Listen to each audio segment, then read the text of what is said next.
எங்களால உங்களுக்கு ஏற்பட்ட மன கஷ்டத்துக்கு நான் வருத்தத்தை தெரிவிச்சுக்கிறேன் தம்பி. ஊரை கூட்டி உன் பொண்ணை எனக்கு கட்டி வைக்கிறேன்னு வாக்கு கொடுத்தல, நீ பாட்டுக்கு உன் மகளை வேற யாருக்கும் கல்யாணம் பண்ணி கொடுத்துருக்க. எங்களை பார்த்தா இழிச்ச வாயமேன்னு தெரியுதா?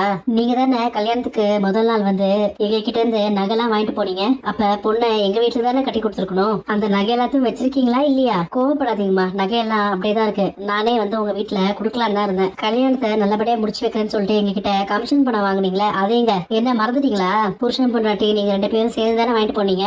இந்த பணத்துல 35,000 ரூபாய் மட்டும் நாங்க கல்யாணம் செலவுக்காக எடுத்துக்கிட்டோம். அதை கொஞ்சம் கொஞ்சமா நான் திருப்பி தந்துடுறேன் உங்ககிட்ட. இந்தாங்க மிச்ச பணம். என் கூட இருந்துட்டு என் பொண்ணோட கல்யாணத்தை நடத்தி முடிக்கிறதுக்கு கமிஷன் வாங்கிருக்கீங்களே, இதெல்லாம் உங்களுக்கு அசிங்கமா இல்லையா? என்ன ராசாத்தி இப்படி பண்ணிருக்க?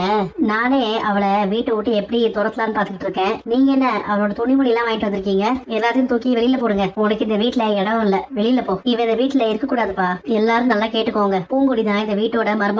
அவ இந்த வீட்டுல தான் இருப்பா. நீ உள்ள போமா. பூங்கொடி எப்படிமா இருக்க? நல்லா இருக்கியா? சின்ன வயசுல இருந்தே உன்னை எப்படியாச்சும் என் அண்ணன் பையனுக்கு கட்டி கொடுக்கணும் தான் நான் ஆசைப்பட்டுட்டு இருந்தேன். ஆனா அந்த ஆசை இப்படி ஒரு சூழ்நிலையில நிறைவேறும்னு நான் எதிர்பார்க்கவே இல்லை. எப்படியோ நீ உன் தாய்மாம வீட்டுக்கே பார்க்கப்பட்டு போறதுல எனக்கு ரொம்ப சந்தோஷம். அங்க இருக்கிறவங்க எல்லாம் ரொம்ப நல்ல மனுஷங்க பூங்கொடி. அந்த வீட்டுல நீ ஒரு நல்ல மருமகளா இருந்து பேர் எடுக்கணும். எல்லார்கிட்டயும் பொறுமையா அன்பா நடந்துக்கோமா. எல்லாரும் வாங்க சாப்பிடலாம். பூங்குடியை கூப்பிடுங்க, அவளும் நம்ம கூட சேர்ந்து சாப்பிடணும். முதல்ல நீங்க எல்லாரும் சாப்பிடுங்க. உங்க தங்கச்சி மகளை நாங்க ஒன்னும் பட்னி போட்டுற மாட்டோம். நான் அப்படி சொல்லலமா, நம்ம வீட்டுக்கு புதுசா வந்த பொண்ணு சாப்பிடறதுக்கு கொஞ்சம் தயக்கம் இருக்கும்ல, அதான். அண்ணி நீங்களே வந்து உரிமையா சாப்பிட்டது எனக்கு ரொம்ப சந்தோஷம். என்ன அண்ணின்லாம் கூப்பிட வேண்டாம். உங்க கழுத்துல அந்த தாலி இருக்குல்ல அண்ணி, அப்ப உங்களை நான் அண்ணி தான் கூப்பிடுவேன். அதுதான் முறையும். அண்ணன், நான் அந்த காசு வாங்கினது எங்களுக்காக இல்ல, நம்ம குடும்பத்துக்காக தான். நமக்கு நிறைய கல்யாண செலவு இருந்துச்சுல, அதெல்லாம் நம்ம எப்படி சமாளிச்சிருக்க முடியும்? அவங்க தர பணத்துல பாதிய பூங்குடிக்கு செலவு பண்ணிட்டு மிச்ச பாதிய